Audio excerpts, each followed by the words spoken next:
about 10 days after 9/11, I went through the Pentagon and I saw Secretary Rumsfeld and Deputy Secretary Wolfowitz. I went downstairs just to say hello to some of the people on the Joint Staff who used to work for me. And one of the generals called me in. He said, "Sir, you got to come in. You got to come in and talk to me a second." I said, "Well, you're too busy." He said, "No."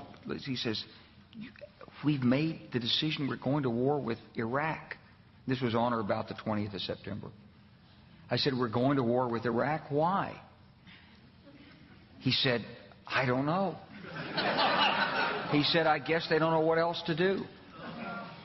So I said, "Well, did they find some information connecting Saddam to Al-Qaeda?" He said, No. He says, "There's nothing new that way. They just made the decision to go to war with Iraq."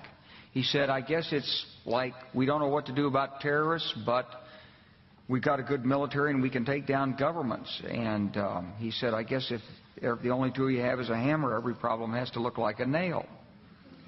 So I came back to see him a few weeks later, and by that time we were bombing in Afghanistan. I said, "Are we still going to war with Iraq?" And he said, "Oh, it's worse than that."